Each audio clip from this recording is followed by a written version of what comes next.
بسم اللہ الرحمن الرحیم۔ السلام علیکم۔ اس ویڈیو میں ہم کتاب احیاء العلوم جلد نمبر 3 یعنی بک نمبر 3 کو آگے کنٹینیو کریں گے۔ اس سے پہلے اگر آپ نے سبسکرائب نہیں کیا تو سبسکرائب کر لیں اور بیل آئیکن پریس کر دیں۔ تو شروع کرتے ہیں۔ دوسری فصل، کن مواقع پر جھوٹ بولنا جائز ہے؟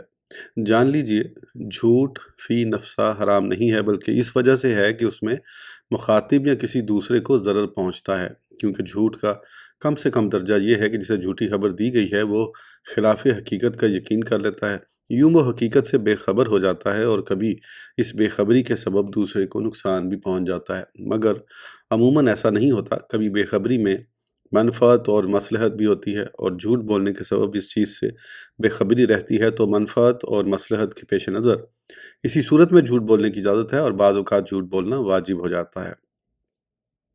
جھوٹ کی ایک وجوبی صورت، حضرت سیدنا میمون بن مہران علیہ رحمہ فرماتے ہیں، بعض مواقع پر جھوٹ بولنا سچ کہنے سے بہتر ہے۔ تمہارا کیا خیال ہے کہ ایک شخص کسی دوسرے کو قتل کرنے کے لیے اس کے پیچھے دوڑ رہا ہو اور وہ کسی گھر میں داخل ہو جائے اور قتل کا ارادہ کرنے والا شخص تمہارے پاس پہنچ کر پوچھے کیا تم نے فلاں کو دیکھا ہے؟ تو تم کیا کہو گے؟ کیا یہ نہیں کہو گے کہ میں نے اسے نہیں دیکھا؟ کیا تم سچ کہو گے؟ یہ وہ صورت ہے جس میں جھوٹ بولنا واجب ہے۔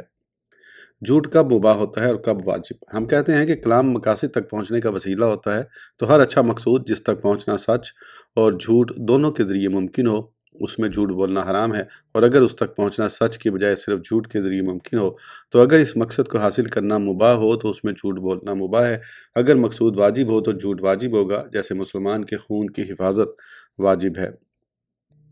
چنانچہ جب سچ بولنے میں ظالم سے روپوش کسی مسلمان کا خون بہتا ہو تو اس میں جھوٹ بولنا واجب ہے، اور جب جنگی مقاصد دو ناراض ہونے والوں کے مابین صلح، مظلوم کے دل کو خوش کرنا بغیر جھوٹ کے حاصل نہ ہوتا ہو تو جھوٹ بولنا مباح ہے، لیکن جس حد تک ممکن ہو جھوٹ سے بچنا چاہیے، کیونکہ جب وہ اپنے اوپر جھوٹ کا دروازہ کھولے گا تو اس بات کا خوف ہے کہ وہ بلا ضرورت جھوٹ بولے اور حد ضرورت پر اکتفا نہ کرے، تو اصل کے اعتبار سے جھوٹ حرام ہے، البتہ ضرورت کی وجہ سے جائز ہے۔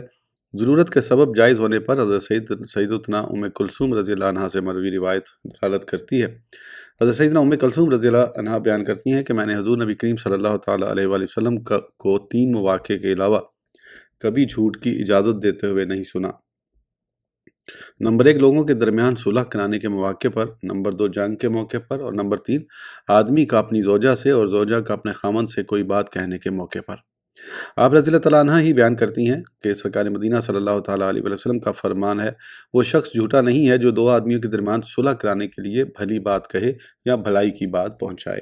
حضرت سیدتنا اسماء بنت یزید رضی اللہ تعالیٰ عنہ بیان کرتی ہیں کہ اللہ عز و جل کے محبوب صلی اللہ تعالیٰ علیہ وسلم نے ارشاد فرمایا، آدمی کا ہر جھوٹ لکھا جاتا ہے لیکن اس شخص کا جھوٹ نہیں لکھا جاتا جو 2 مسلمانوں کے درمیان صلح کرانے کے لیے جھوٹ بولے۔ حضرت سیدنا ابو کاہل رضی اللہ تعالیٰ عنہ فرماتے ہیں، 2 صحابہ رضی اللہ تعالیٰ عنہما کے درمیان کچھ بحث ہوئی، حتیٰ کہ دونوں نے باہم قطع تعلق کر لیا، تو میں نے ان میں سے ایک سے ملاقات کی اور کہا تمہارا فلاں کے ساتھ کیا معاملہ ہے؟ میں نے تو اس سے تمہاری بہت تعریف سنی ہے۔ پھر میں دوسرے سے ملا اور اس سے بھی اسی طرح کہا، حتیٰ کہ ان دونوں کے مابین صلح ہو گئی۔ پھر میں نے اپنے دل میں کہا کہ میں نے دونوں کے درمیان صلح تو کرا دی لیکن جھوٹ بول کر خود کو ہلاک کر دیا۔ چنانچہ میں نے اس بات کی خبر رسول اللہ صلی اللہ تعالیٰ علیہ وآلہ وسلم کو دی تو آپ نے ارشاد فرمایا، اے ابو کاہل، لوگوں کے درمیان صلح کرایا کرو اگرچہ جھوٹ بولنا پڑے۔ حضرت سیدنا عطا بن یسار علیہ رحمہ بیان کرتے ہیں، ایک شخص نے حضور صلی اللہ تعالیٰ علیہ وآلہ وسلم سے عرض کی، کیا میں اپنی اہلیہ سے جھوٹ بول سکتا ہوں؟ ارشاد فرمایا، جھوٹ میں کوئی خیر نہیں۔ عرض کی، کیا میں اس سے وعدہ کر لوں کہ میں تمہارے لیے یہ کروں گا؟ ارشاد فرمایا، تم پر کوئی گناہ نہیں۔ مروی ہے کہ ابن ابی عذرا دولی امیر المومنین حضرت سیدنا عمر فاروق اعظم رضی اللہ عنہ کے دور خلافت میں عورتوں سے نکاح کر کے خلا کرا لیا کرتے تھے، اور اس سبب سے وہ لوگوں کی گفتگو کا موضوع بن گئے تھے۔ امیر المومنین رضی اللہ عنہ نے جب یہ بات سنی تو آپ نے اسے ناپسند فرمایا۔ ابن ابی عذرا کو جب معلوم ہوا کہ آپ نے اسے ناپسند کیا ہے تو حضرت سیدنا عبداللہ بن ارقم رضی اللہ عنہ کا ہاتھ پکڑ کر انہیں اپنے گھر لے آئے اور اپنی زوجہ سے کہا، میں تمہیں اللہ عز و جل کی قسم دے کر پوچھتا ہوں، کیا تم مجھے ناپسند کرتی ہو؟ اس نے کہا، مجھے اللہ عز و جل کی قسم نہ دو۔ انہوں نے کہا، میں تمہیں اللہ عز و جل کی قسم دے کر پوچھتا ہوں۔ اس نے کہا، ہاں، میں تمہیں ناپسند کرتی ہوں۔ انہوں نے حضرت سیدنا عبداللہ بن ارقم رضی اللہ عنہ سے کہا کہ کیا آپ نے سن لیا؟